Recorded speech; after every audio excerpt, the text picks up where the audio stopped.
What is going on, everyone? And in this video, I'll be giving you my UFC Vegas 42 main card predictions for the upcoming event taking place November 13th on ESPN Plus this Saturday.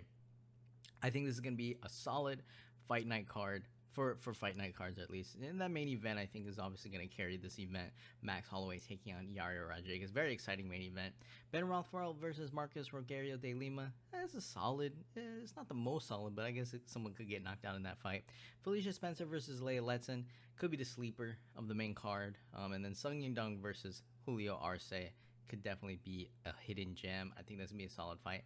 And the rest of the card is not bad, but either way, let's get into the main card. And the first fight in the main card, Sung Yingdong taking on Julio Arce. Yingdong is coming into this fight with 17-5-1, and they've won no contest. Julio Arce is coming in with 17-4 record. Now for Sung Yingdong, he's coming off of a win over Casey Kenny, which I think he would look pretty solid in, a decision victory in that fight.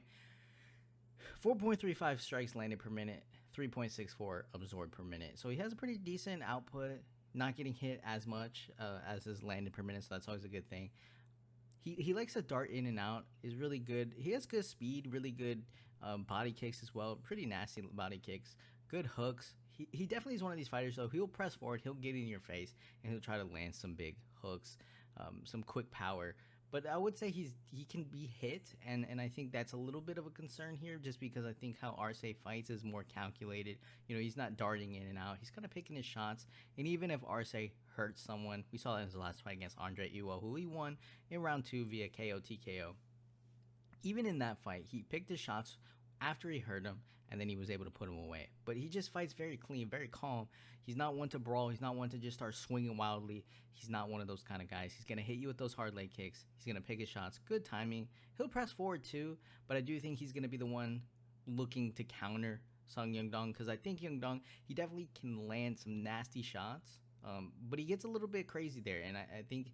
And it's not to say that his chin is bad or anything. He definitely, I think he gets crazy because he knows he can eat some shots.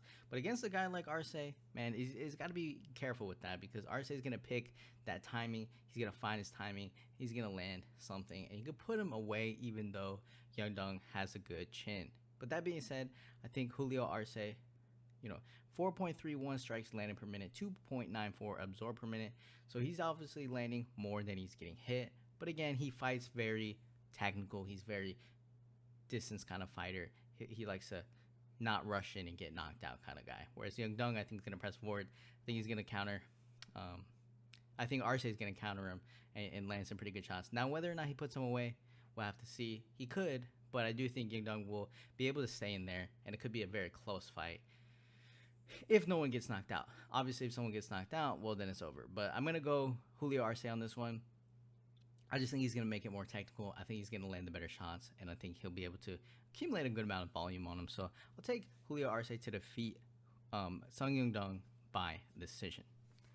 And then move on into the next fight, because unfortunately in this on the main card, we're supposed to have Roman Dolidze versus Kyle Dawkins, but that was unfortunate. Well, first it was supposed to be Kyle Dawkins versus Kevin Holland, and then Holland got injured, so then they have to redo that again. And then Roman Dolidze, one of them tested positive for COVID, I believe. So unfortunately, we don't get that fight. So we only get four fights on the main card. But either way, should be pretty decent. Felicia Phenom Spencer taking on Leia Nidus Letson. Felicia Spencer coming in here with an 8-3 record. Leia Letson's coming in here off with a 5-2 record. Now, obviously, it says last fight lost for Felicia Spencer, and then last fight won for Letson. But I mean, she hasn't fought in so long that I don't really think it matters. It's been 3 years. She said she had organ failure, thyroid stuff, so she was going through a lot of health issues, and that's just always unfortunate.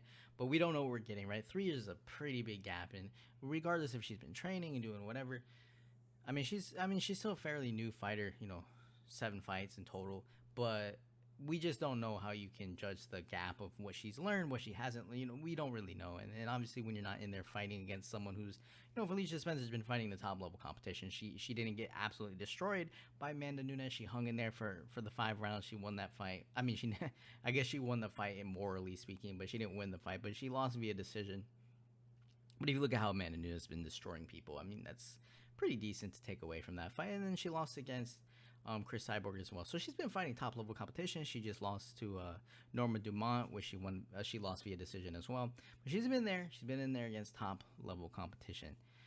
Felicia Spencer, strikes landed per minute 3.05, strikes absorbed per minute 5.32, and I think she's just not able to get a grappling going in a lot of her fights. She fights a lot of strikers that are able to defend the takedowns, or if she takes them down, she's not able to really do too much on the floor. But obviously BJJ black belt needs to get this fight down to the ground. I would say, I think Leia Letson, she was saying in one of the interviews that I heard recently that she's a brawler and stuff, something like that. So for Spencer, I would obviously not look to brawl because I don't even know what that means, right? It's been 3 years. We have to see. But Felicia Spencer, she wants to win this fight. She needs to get to the ground, get her against the fence, grind this one out, look for elbows in a clinch. She landed pretty good elbows against Norma Dumont, but she's got to get this fight to the ground, work for the takedowns, see what she can drag Leia Lesson into, because even if Lesson's learned a lot, I think there's just something about you're fighting top level competition, so you've been in there recently, you know what it's like to get hit and all that stuff, and not just get hit in the gym, but get hit in a real fight, get hit in the octagon, get hit with an audience on TV. She's been, I don't think she's gonna lose this fight, but I could be wrong. Maybe Leia Letson, she looks great, she looks absolutely like a monster, she comes out and destroys her. But at the same time, even if she does look better, I just think Spencer, she's fighting pretty good. She's fighting the elite competition at 145. So I'm gonna go Felicia Spencer on this one, but I'm gonna go with her by submission in round number 2, just because I think she needs to get this fight to the ground, and she needs to stop standing and just we're trying to have a fight where you're just standing up when you need to get this fight to the ground. So I'm gonna go Felicia Spencer. Stay away from the brawling, take her down, submit her, round number 2. And then so we move on into the next fight, the co-main event of the evening, and we have Ben Rothwell taking on Marcus Rogerio de Lima Peizao. For this fight, Ben Rothwell, obvious the veteran in the gang, 39-13, taking on De Lima, who's 18-8-1. Both guys coming off of a win in their last fight. Ben Rothwell coming off a win against Chris Barnett, who we just saw do the spinning wheel kick. Crazy guy. Good power in the heavyweight division, though. That's just how that works. And Ben Rothwell, he ate some pretty good shots from Chris Barnett, and then he was able to hit him with the submission in round number 2 and finish him off. Rothwell's very dangerous. If he gets you into a submission, he's going to squeeze, he's going to put you out, he's going to take you down. He's not a guy you want on top, right? Just sprawling on you and then hitting you with some sort of choke. Ben Rothwell, strikes landed per minute 3.71, strikes absorbed per minute 4.57. So he's not landing as much as he's getting hit, and that's a little concerning, especially against a guy like De Lima, who's gonna come out here, be aggressive, and just start swinging wildly, see what he can do there.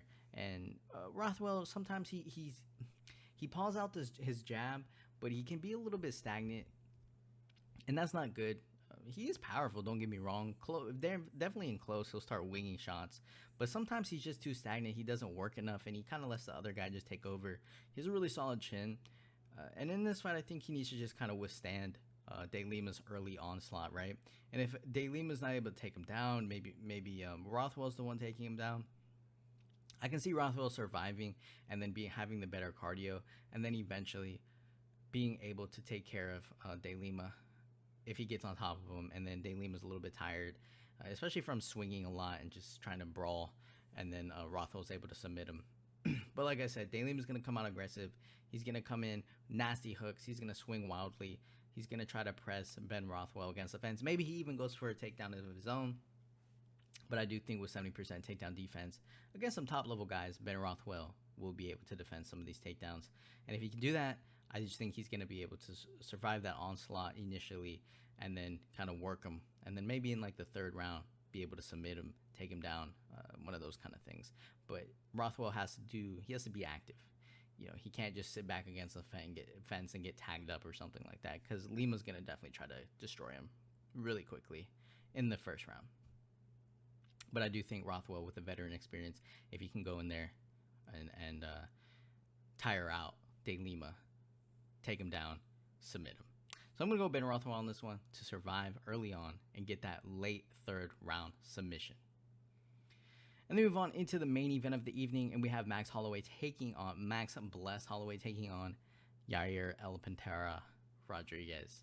For Holloway, he's coming in 22-6 record. For Rodríguez, coming in with a 13-1 no contest record. I don't know why Rodríguez has been out. Yair Rodríguez has been out, has some of his fights canceled or whatnot, because I do think he was going to fight Holloway, maybe some injuries or whatnot. But we finally get to see these guys fight. Now, for this fight, I think Max Holloway, damn, man, it's just so hard to think that Holloway's going to get beat here. I can see Yair Rodríguez maybe slamming. He has to hurt him, right? He has to hurt him really badly, and he can't let Holloway start setting into his nasty combinations, because the more the fight goes on, Holloway just gets so overwhelming. He's backing up against the fence. He's landing the better shots. He's just overwhelming you. He's damaging you, and then you kind of just get outclassed. I mean, that's really what it is. And to think if Rodríguez has to keep that distance to land the majority of his arsenal, Holloway closes that distance fairly good. So even that's kind of hard to imagine how that's going to happen. Now for Max Holloway, he's coming off a victory against Calvin Kattar via decision, and I mean, as close as you can to not finishing Kattar. Essentially, I mean, there's so many. Depending on the refs, I mean, some of those refs would have stopped the fight.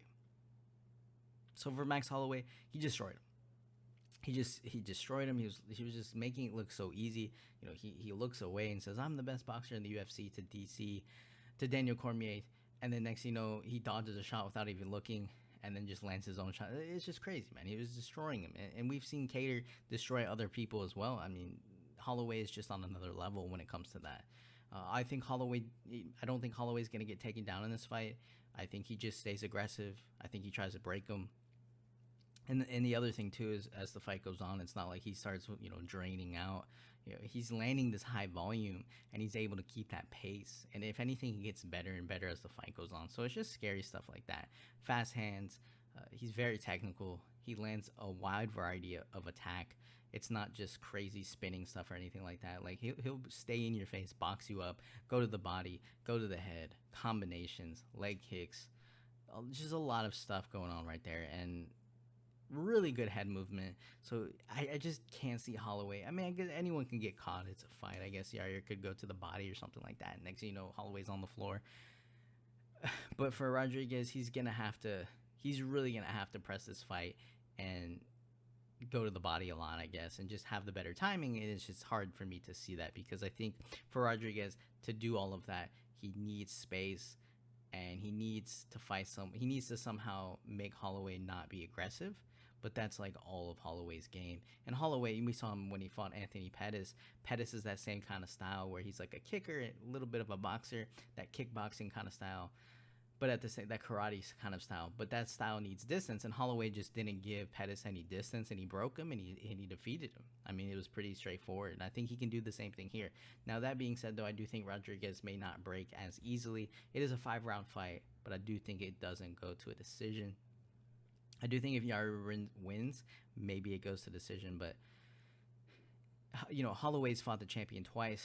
Maybe he won that second fight, but if he would have got the judges or whatever, I mean, he's used to fighting someone like Alexander Volkanovski, who's going forward, pressing forward in his face, hitting him with leg kicks, kind of fighting the same style that Holloway has. But Yair's not going to bring that kind of fight, and I just think Holloway's going to be the aggressor.